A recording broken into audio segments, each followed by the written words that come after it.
Welcome to Novelist Spotlight. This is Mike Consol, your host. Two quick things before introducing you to my guest. First, I encourage you to subscribe to this podcast by clicking on the follow button and also clicking on the bell icon so you are alerted to each new edition of the program. Second, in addition to being the producer of this podcast and interviewing novelists, I am a novelist myself. I've written 4 books, 3 novels, and 1 short story collection. In the episode notes, you will find a short link to my Amazon page and all 4 of those titles. Now, on with our program. In the spotlight is Jim Gregory, who, in addition to being a novelist, has 40 years of experience in advertising and branding, and he's an expert on corporate brand management and is credited with developing strategies for measuring the power of brands and their impact on corporations' financial performance. Most notable of those tools that he has developed is the Core Brand Index, a quantitative research vehicle that continuously tracks the reputation and financial performance of more than 800 publicly traded companies across 50 industries.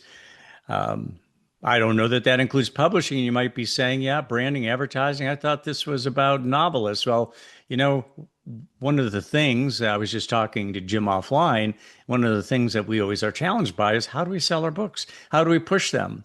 Even if we go the traditional route, a publishing company expects, put an oar in the water. Don't leave it all on us. Do you have any chops in terms of marketing, promotion, branding, and so on? Now, Jim Gregory is a frequent speaker on the financial benefits of communications and brand management, and he points out that one of the secrets of his business and professional success has been his passion for writing. Over 4 decades, he wrote a series of business books that helped build his business brand and his personal reputation. Those titles include Leveraging the Corporate Brand, Branding Across Borders, Marketing Corporate Image, The Best of Branding, and Powerhouse, The Secrets of Corporate Branding. After successfully exiting the business, he embarked on a new direction, which is why he's on the program, fiction writing. He soon discovered his favorite genre, or at least his strategy was short reads in the form of novellas. We'll talk to him about that. He looks to craft stories that can be enjoyed in just one sitting, such as an evening at home or a cross-country flight. Jim Gregory has written 4 works of fiction. They are titled Small Fortunes, Stones in a Glass House, Fortune Teller, and Zephyr's War. Jim Gregory, welcome to the program. Thanks, Mike. It's great to be here. Thanks for the invitation. Well, it's great to have a successful business professional on the program, especially somebody who knows so much about advertising and branding and direct marketing and so on, and has a passion for writing, and not just writing. Obviously, you had a passion for writing because you're writing business books, but then in addition to that, you turn to fiction now. So it's interesting to have somebody with your business background and understanding of promotion to be joining us here. Let me start by talking to you about branding versus direct marketing. There was a time when the internet came along in direct marketing where, hey, look, you can find your audience very quickly through Twitter and Facebook and so on. So rather than just spending a lot of money just trying to reach everybody and hope that some of these people are readers, and not just readers, but readers of fiction, now you can do direct marketing. It's very targeted marketing. But at the same, so when that happened, Jim, as you know, a lot of people said branding is dead. Branding is over. That hasn't proved to be the case, though. But I did want to just ask you, and one of the reasons why I'm interested in the subject is what we do when we publish novels and try to promote them. We tend to do direct marketing, and that might very well be the best way to handle promotion of a novel. But branding has certainly survived this foretold death of branding. When you look to branding versus direct marketing, and I think you probably would agree there's a place for both of them. But what about that whole branding versus direct marketing juxtaposition? What are your thoughts on that? Well, you're absolutely right about everything matters. It all works together to build sales and build an image out there. And branding is everything you say and do, whether it's the corporate brand or whether it's product branding. Everything matters, and that's true in book writing and book selling as well. Um, I've been I've been fortunate enough throughout my career to be able to have experiences from another number of different angles. McGraw-Hill was my first publisher, and we worked with them on on the books that you had mentioned, the business books. And what was really interesting about that is not only was McGraw-Hill a major publisher, but they owned Business Week magazine. And Business Week magazine was my client, and they believed in branding, but they didn't.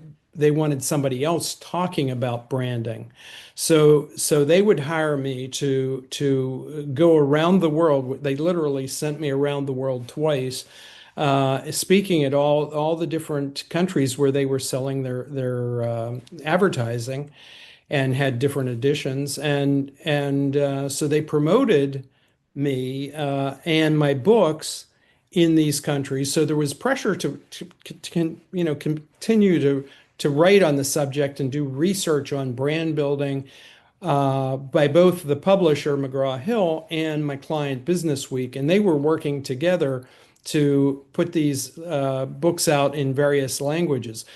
I was pretty young at the time, and I really didn't realize what a wonderful what a wonderful gig I had. I It did. sounds like it for Yeah, sure. Going around the world twice. yeah, I did realize it, but it was just wonderful. And the whole time, if somebody was interested in hiring a consultant, there I was. I was a consultant on branding that they happened to meet at this marketing conference or sales conference or whatever it was.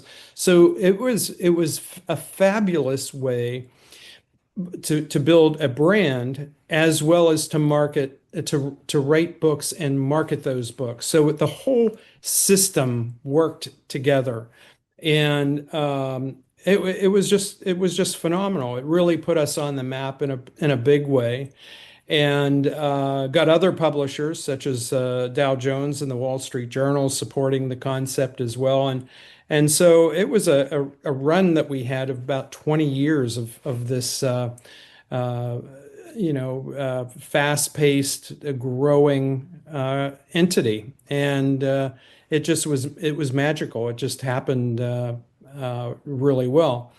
Well, when I began to think about retiring, uh, I as soon as I sold my company in 2013, I felt an emptiness about this writing. I did enjoy writing. I often had a co-author on my business books because I just didn't have the time to do all the writing myself.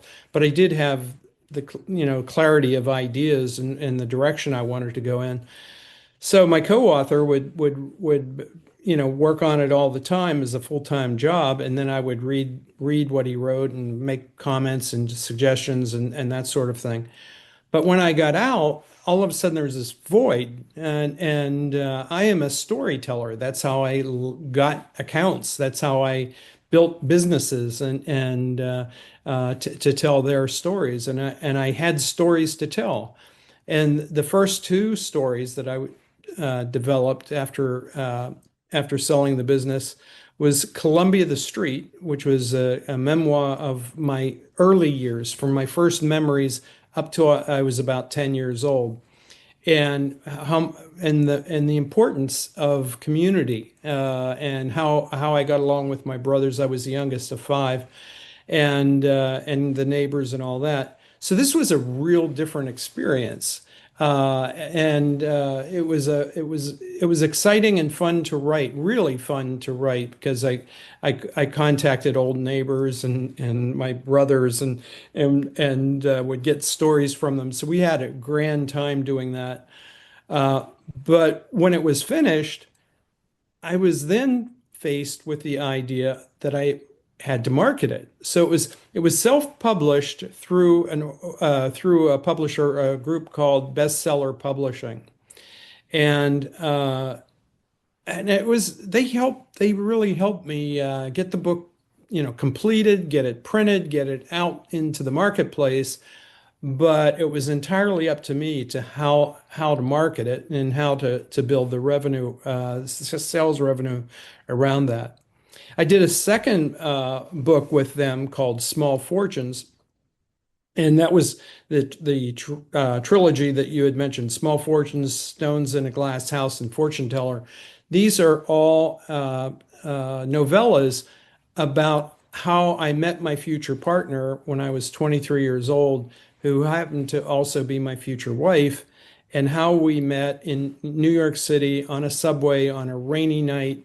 And I offered her my umbrella, and we arranged to have lunch together. And it was from there. It was we fell in love and built a business. We, but she had a very she was So doing very, did she become your business partner first and then life yes, partner? Yes. yes, Okay. yes. 'Cause We she's in the worked. business as well. Was in the business as well with you. Yes, she was always in the business. We worked together for 5 years before we got married. We were busy as heck. You don't know a person until you work with them, right, Jim? That's right. I Don't pull mean, the trigger on marriage until you work with somebody and lived with them. a lot of people can't do it, and I have been told. But for me and for my wife Evelyn, it was a natural, and we've it's just been really, really good and solid. But Small Fortunes brings out some of the issues that we had. She didn't want to get married. She just wasn't interested in. She didn't think I was marriage material, and Well, that's not a vote of confidence, Jim. so we loved each other working together, but she wasn't so I sure wasn't that. so sure about your brand, huh? You Yeah, needed to do a little branding with it. exactly. So I had to sell her on me. And that's what the Stones in a Glass House are about. And then Fortune Teller is a novella about how she saved the company. We became under attack when I was on one of these long journeys around the world, and a couple of folks tried to steal our clients right out from under us, and she put an end to that, and it was pretty impressive. I think of that often, and how wonderful she was throughout the process. So that did very well. That was also done through bestseller publishing, and it's sold. I mean, it did very well through mostly on Amazon, and became a bestseller as was promised by bestseller publishing. No, So that was Fortune Teller. Small Fortunes. Small Fortunes. Gotcha. Right. Then I changed direction a little bit. I had kind of told my story, and so these were a couple of memoirs about our life and all of that. And I changed direction. I wanted to tell stories about my experiences around the world. And Zephyr's War, I wrote that book about pre-Ukraine and Russia going to war. And I was at a conference in Kiev, and giving this wonderful conference, and saw a lot of tension between the Russian attendees and the Ukrainian attendees. And I sensed that there was going to be a war. So I developed a story around that, and how Ukrainians are very entrepreneurial and very sophisticated in terms of the world of capitalism and all that. And they aspire to build businesses. And they And wanted to align with the West, which is part of the issue, right? that's Rather, that's yeah, exactly right. they didn't see a future with Putin, and they looked to the West and say, this is more our vibe. This is more what we do. We're entrepreneurial. We like the freedom. We like the openness. That's exactly right. And I wanted to capture that. I wanted to capture that sense of entrepreneurship and the desire to grow the business, to grow a business. And so Zephyr is a the capitalist who comes to the U.S. and wants to launch an IPO on Wall Street, and the Russian mafia follows him and wants their piece of the action, and he resists, and that's the tension in the book. And that was so I needed a different kind of publisher here, and so I went with Morgan James. So Morgan James is a smaller, on the smallish side, but they really produce high quality books and really work with you. David Hancock, I met, and gives you personal attention for the CEO who reaches out and works with you to make sure he's capturing what you want, is really pretty amazing. And he has weekly meetings where all the authors that he works with can call in and participate and ask any questions. So pretty Did you go to amazing. him? Did you go to Morgan James Publishing directly, or did you have an agent who introduced you? Well, actually, it was through Bestseller Publishing that I met him. So they saw the need for me to, not to, I don't want to use the word upgrade, but to have a bigger presence, to have a publisher that understood larger scale publishing and distribution. So that's been out a little over a year. Now, did that book come out before the invasion from No, Putin no. started? So it happened. You saw it. It was going to happen. You could feel it.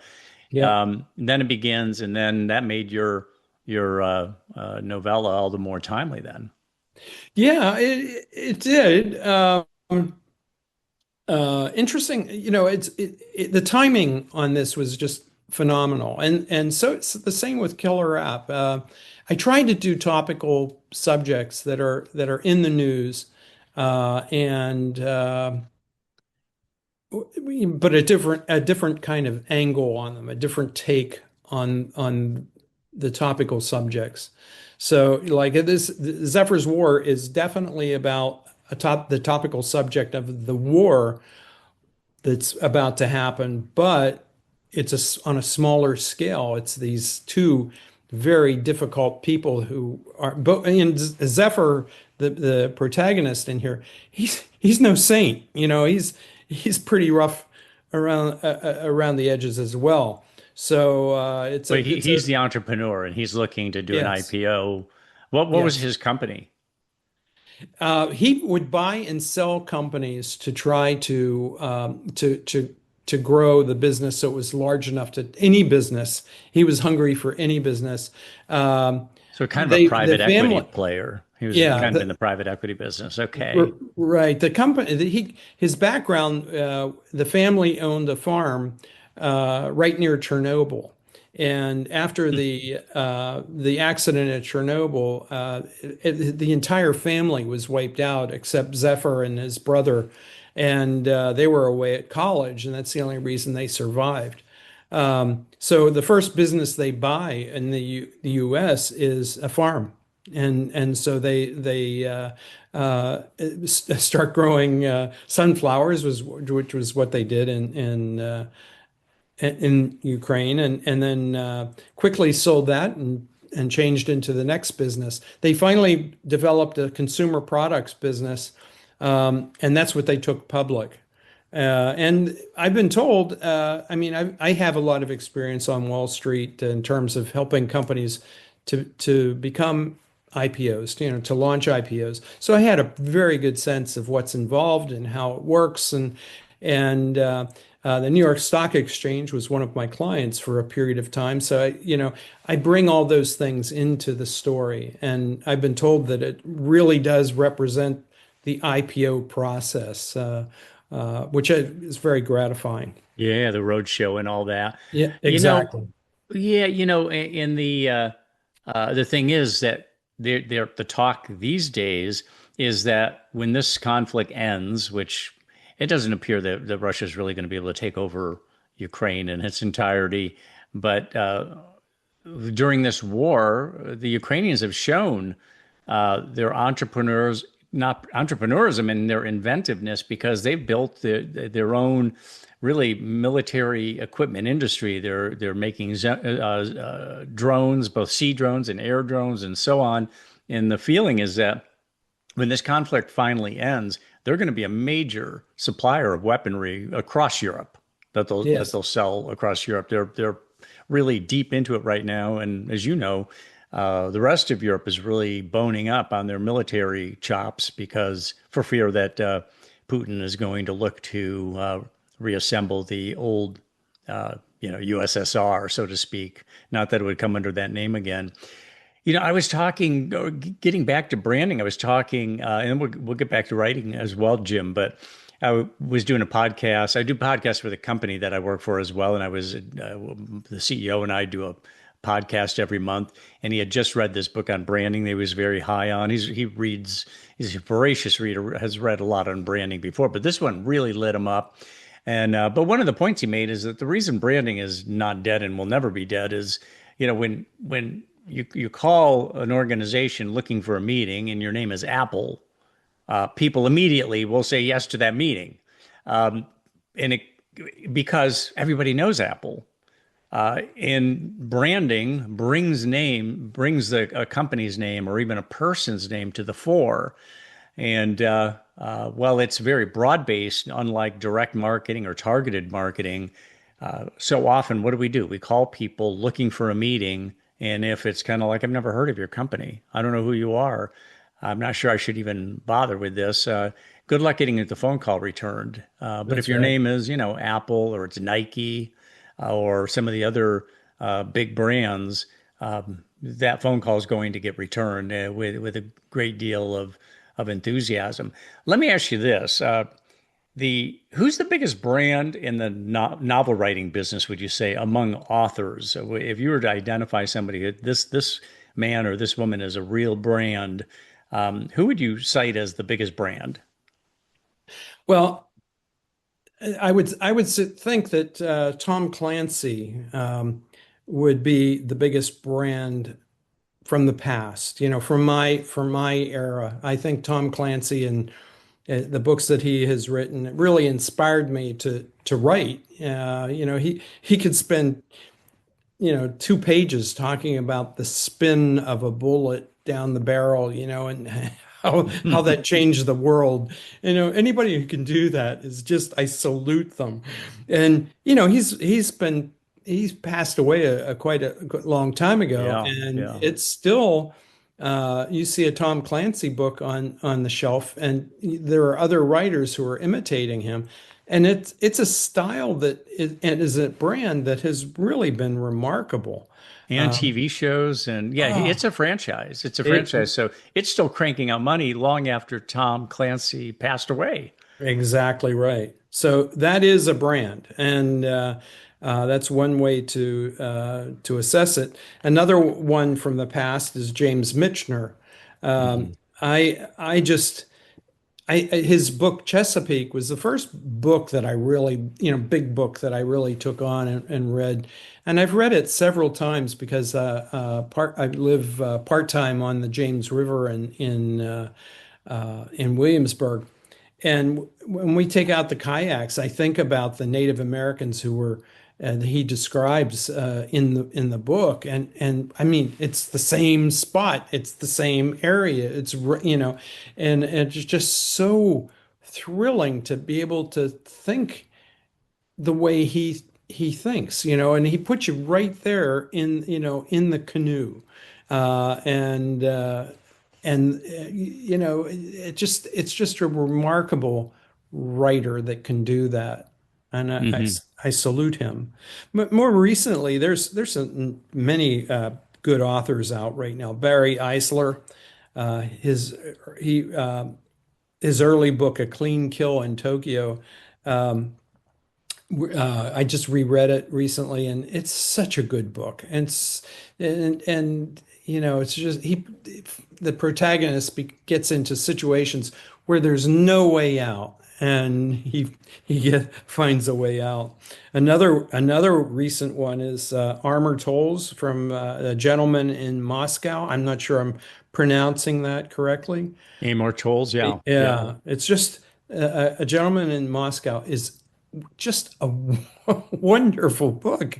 I mean, he's describing a person who is stuck in this hotel his entire life, and how, you know, I would think that would be the most boring book in the world, and yet you're hanging on every page. Um, and a couple of really new ones. These are first time authors. Gail Honeyman. She wrote Eleanor Oliphant is Completely Fine. Do you know that book? I've heard of it, but I have not read it. Oh, such a good book. This you feel for this person in such a way that she had a real traumatic childhood and mental issues that she couldn't overcome until she reached adulthood. But she struggled with those, and you're in her shoes. You're sensing how terrible it is to have this problem hanging over you, and how she uh, peels back the onion and to solve it with her psychiatrist. It's just a wonderful book. And finally, the last one I'll mention is Victoria Schwab, The Invisible Life of Addie LaRue. Oh my God, my wife read that book. She absolutely loved it. Oh, what a Told many book! people about it. Yeah. What a book. She makes a deal with the devil, and she lives for 300 years with this deal that she made hanging over her. And it's just remarkable. I've never read a book that is that unique and that interesting. I would love to be able to write like that. Not that my books are boring, but man, these are future brands. These are the brands that are coming up because she has got to be writing more books, and both of them are just great. They're all good. All the ones I mentioned are either brands that classics or in the making. Well, and on a very big scale, we'd have to say, Harry Potter, J.K. Oh, Rowling and Harry Potter. I mean, she's made $1 billion and um, yeah, she's made $1 billion between royalties, not just on her books, but also the spinoff product. you're absolutely right. And shame on me for not for not thinking of I got your back, Jim. that. So, that book that my CEO that we talked about on the podcast, and I wanted to share with you and your in our audience is Story Branding 2.0, written by Donald Miller. So again, it's Story Branding 2.0 by Donald Miller, and yeah, he was very impressed with that. And the lessons I had to teach about branding and the insights and what have you. Now, you had mentioned that Michener was the first big book that you had really delved into, but you are a guy who is writing, who favors novellas in terms of your own writing. Talk about that. Why novellas? I'm curious whether it's you want kind of that sense of satisfaction sooner than later, or whether you feel like, given the current climate in the world with social media and all, you think in terms of people want shorter reads. That's really kind of what they demand, or what? Well, that's probably all of the above. I find that books that are less, you know, books that are less than these ones that I just described, they're not they're okay. They're they're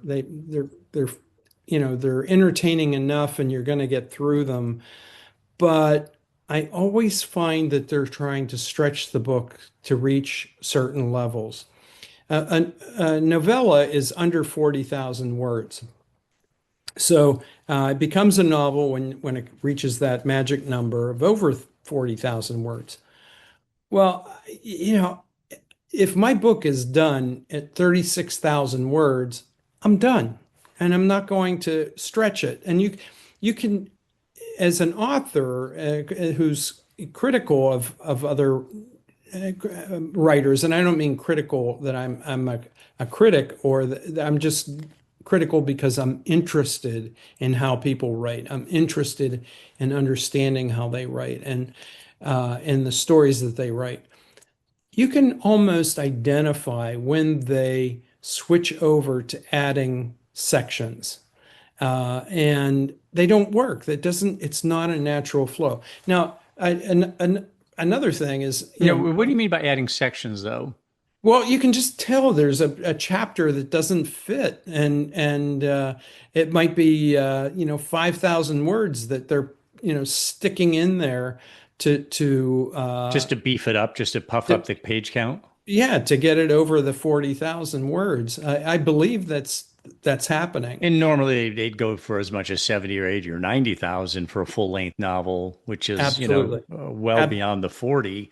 And then Yes. you've got to look at, I mean, one of the big issues with books, you hear this a lot, that there's this slump in the middle. The beginning and the end is where the action is, but then you get this slump in the middle unless a person really works hard to pay attention to what they're doing and doesn't look to pad the book. That's exactly what I'm talking about. And when I read these books, I can tell when they're padding it. And it bothers me. It makes me want to scream when I see that happening. I just I'll add one other thing, Jim. This is a side thing, but you grab a good novel, or you think it's a good novel. The first 25 or 50 pages is really well written, and then the writing just drops off after that, and it just becomes really a plot. It's just right. place to place to place plot. But those first 25 or 50 pages, obviously they want to impress their agent and get their agent excited and impress the publisher. But it's a real disappointment when the book starts off with such good language and storytelling, and then takes it that goes off the cliff to some degree. That's precisely what I'm talking about. It's the you, So you're my really saying hope. that if I don't focus on trying to reach kind of the standard 300 to 400 page word count, say 70 to 90,000 word count, and I can keep it, you know, slim, that you're not falling into that trap of just padding the book to get to beef up the page count. So when you have written your novellas, you're taking out anything, or you're not including anything that you don't feel like is either well written or relevant to the story. That's exactly right. I end the novella when I think it's finished, and I don't look back. I don't say, well, gee, if I just added a little bit more. It just doesn't work that way for me. And what I find is people really enjoy reading it over a weekend or a long flight. They said, boy, you really had an interesting story to tell, and you told it, and it was, but I was very satisfied. That's important to me. If a reader is satisfied with the story, and I try to end on an up note. I try to make it the ending interesting and make them think about it. And when I wrote Zephyr's War, I struggled with the ending. I couldn't come up with something that was satisfying me. And one day I was in the shower and it all came together. I sat down. I was dripping wet. I had to write it out because I finally had it. Um, it's I'm at the age where You never know when it's going to strike. that's right. I'm at the point in my life where I really, I'm doing this for my satisfaction. And if I can sell books, that's great. But I want the book to be satisfying to me. And And that's why I do it. When that stops happening, I'm done. Gotcha. Yeah, you know when you're done when you've gotten that story across. What about short story? Is that something you've also considered? Because you figure that that's even less than an airplane flight or an entire evening, but you're writing something that is readable in a single sitting.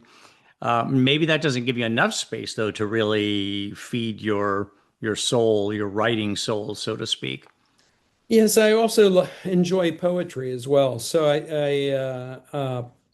but those are, it's difficult to sell poetry. It's difficult to sell short stories unless you're doing it for periodical or something of that nature. It's just the novellas seem to be the right length for me.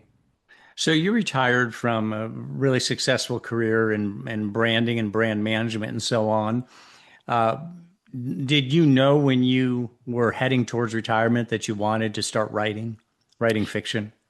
No, I after I sold my business, I um, gave a talk at the University of South Florida and had the dean of the business school sitting in the front row. And afterwards, he took me to lunch, and he said, "Jim, did you ever consider um, doing a doctoral course? Doing a doctorate program? It's kind of like, did you leave anything on the table in your business that you really would like to better understand?" And or do something special with. And so I wrote. I became a doctoral student, and I studied some of the things that I was projecting for example, the core brand index was a system where I was measuring corporate brands and then predicting their future based on how much advertising they did.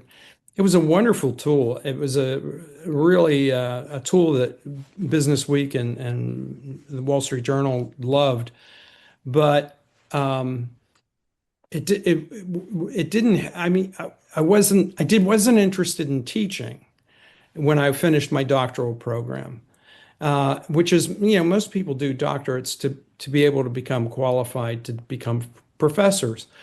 And instead of doing that, what I enjoyed most about the doctoral program was research, doing new research, how to research stories and articles and information. And I really enjoyed that. And I wrote a number of white papers while I was in the program, and also The Secrets of Corporate Branding, one more business book while I was in the program. But when I finished, I said, gee, I really like that research and I like writing. Why don't I take a shot at this? And so I started, they suggest you create an outline for a story, and I just couldn't do that. What I do is I write the first sentence of a story, and then the second sentence, third sentence. And if I have a paragraph that really holds together and becomes interesting to me, that's when I expand on it. And the amount I expand on it depends. It could be a short story if I don't have a lot, but it becomes a novel, a novella, if I have enough to make it into a novella. It's a different way of writing. A lot of writers really have a specific way of building their stories. I That's mine. That's my way of doing it. So you're doing organic writing rather than, it sounds like you don't like the idea of an outline, or do you write a first paragraph or three and then say, I've got something here, I want to continue this, and then you do an outline, or do you do it organically the whole way? Pretty much organically the whole way. After what I'll do is I'll write a chapter, and I'll let it sit for a week or so, and then take a fresh read of it. And at that point, I'll ask myself, do I have a story here? Will it go in a direction? And I have the vaguest of outlines. It's just like this could happen, this could happen, this could happen, and it's like one page, a one page outline. Um, and then and then and then I let the organic take over, and uh, it can overrule that outline. Or I can go back to the outline and see if I'm heading in the right direction. It's not a very structured way of writing, Hmm. Hmm. Well, some but people prefer that yeah, because they feel like an outline tends to constrict them, where if it's organic, it allows the characters and the situations to dictate where it goes. Now, it yes, can end up going in places that's kind of like, oops, I've just, written myself into a corner. But on the other hand, I know a lot of people just feel like, hey, and I certainly favor organic writing because I feel like it's more real. It's coming out of the moment, and rather than just kind of doping out this labyrinth of an outline. it's interesting. Painting yourself into a corner is a phrase I often used. In what regard? Is it in writing, or are you No, talking in about? writing, right? Yeah. In writing, I will say I have friends who will read my work and critique it, and uh, I'll reach a point where I just can't. I don't know what to do, or what the next step, and so I'll have them read it and say, "No, no, it looks like it's really going in this direction." Great, that helps a lot, and so. Well, what do you find compelling about fiction writing? You obviously tried your hand at it. You liked it. You've now written a few different novellas, and so what does it do for you from an emotional or kind of mental or psychic level? That's an interesting question.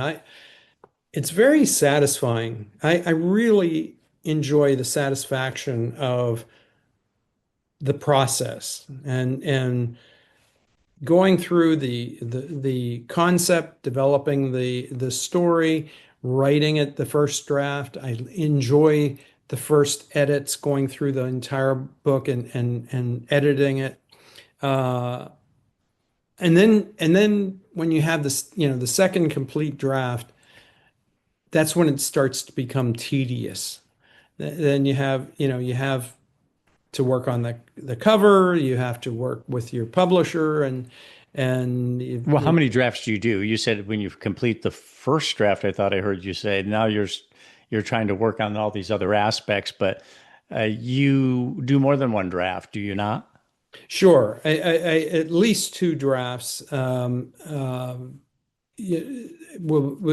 always required, at least two. Um, and sometimes the third draft is really just fine tuning different lumpy areas that you get where you get feedback from your readers and saying this just doesn't work, or this character. Oh, I have one interesting situation where in Zephyr's War where I killed off one of the main characters, and every reader came back to me and said that that is a mistake. This is a really cool guy, and you're going to make a lot of people angry by killing that person off. And so, I mean, why? You did it anyway. No, no. In that case, I didn't. I brought him back and killed off his partner, who was a lot less fun, and was expendable. Yeah, yeah, yeah. One of the series I've watched, Game of Thrones, where they do exactly that. They right off the bat, there was a character Yeah, I liked, and they killed him off.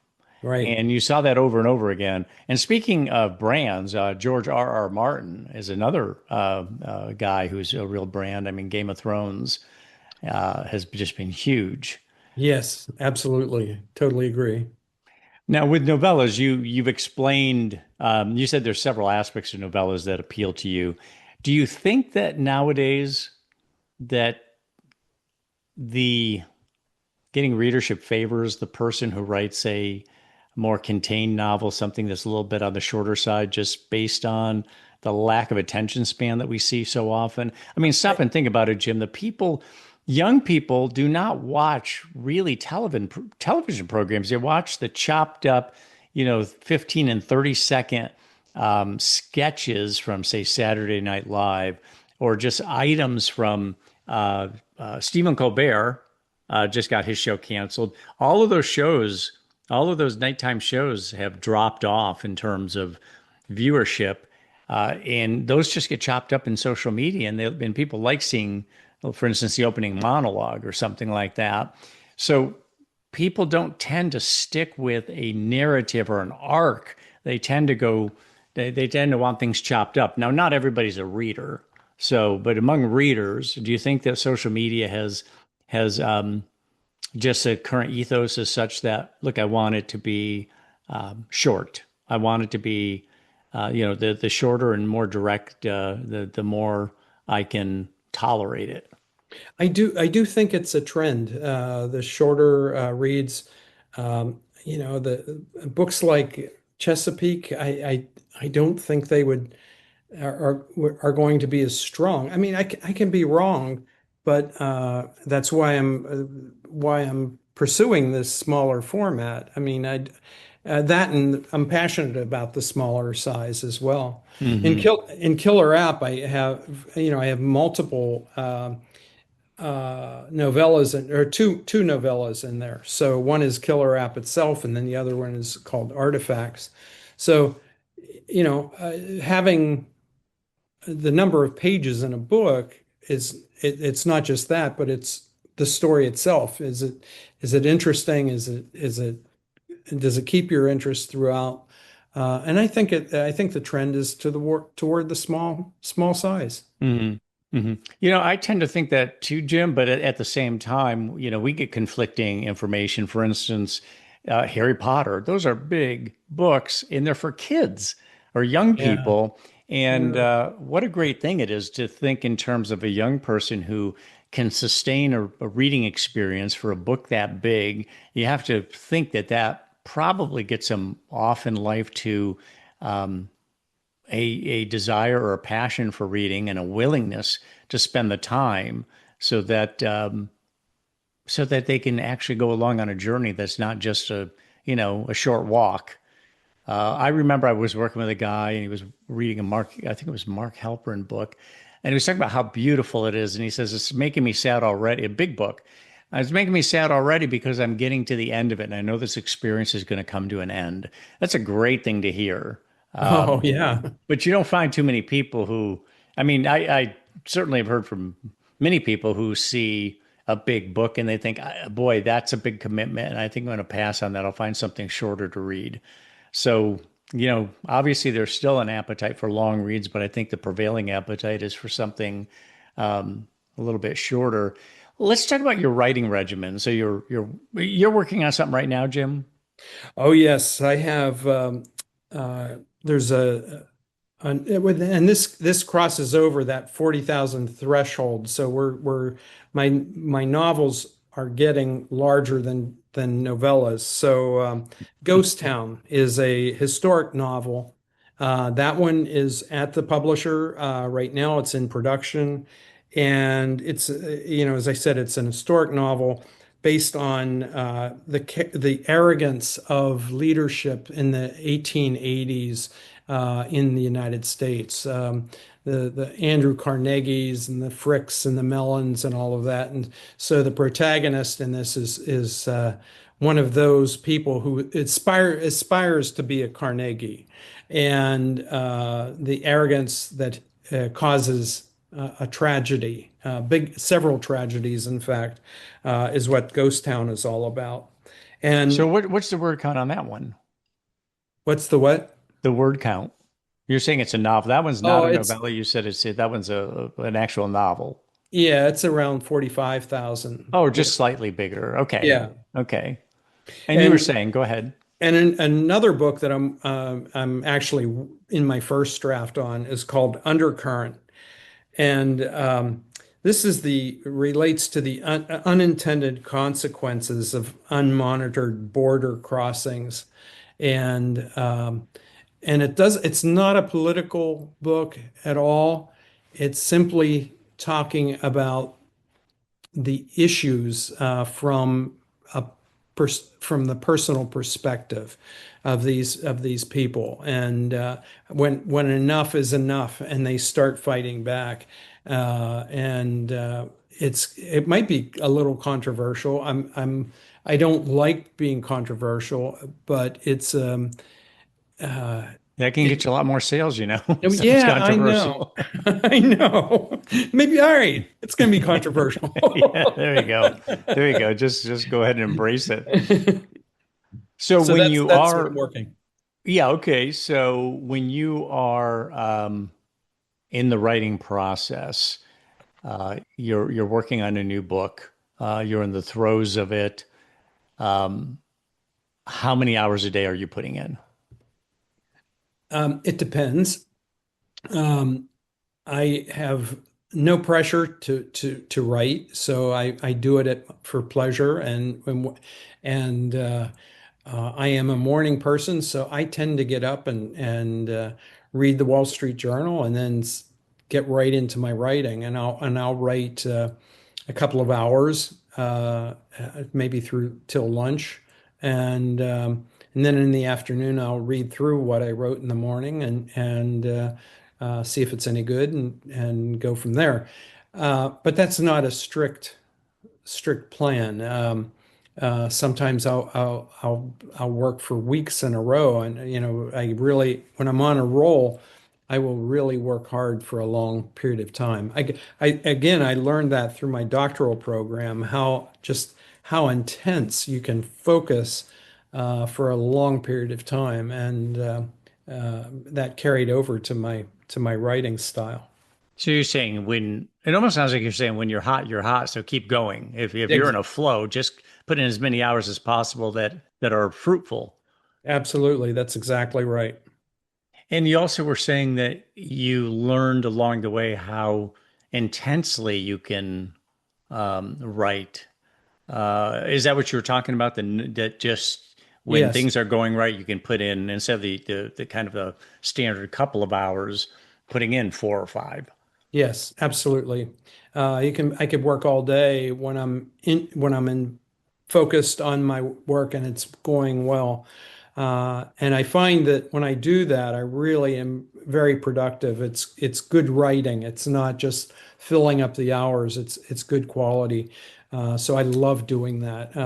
I try to get as much done as I can when I'm in the zone.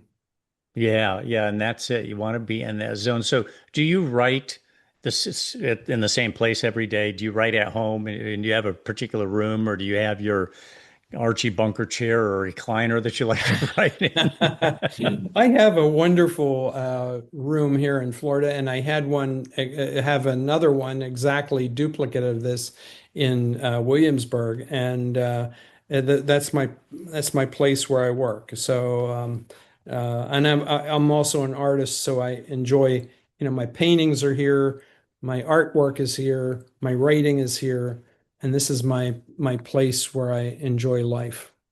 You got a lot to work on. Then you've got several creative pursuits. Absolutely. And do you feel that one feeds the other? Do you feel like because you're doing painting, that also can stimulate creativity in your writing and vice versa? Well, that's an interesting question because I I tend to do one when I'm tired of the other. And so when I'm kind of like exhausted from writing, I'll put it aside and start painting. And it's a whole different tactile and experiential thing. And I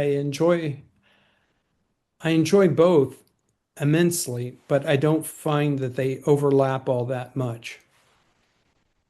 Now, I've been calling to our listeners, I've been calling Jim Gregory, but he publishes his byline on his books as Dr. James R. Gregory. And if you look in the episode notes, I've got a URL to his website where you can see his novels. So, for instance, he had mentioned Killer App. The subtitle on Killer App is Artificial Intelligence Was a Godsend Until It Took Over His Life. And then it says a fictional tale by Dr. James R. Gregory.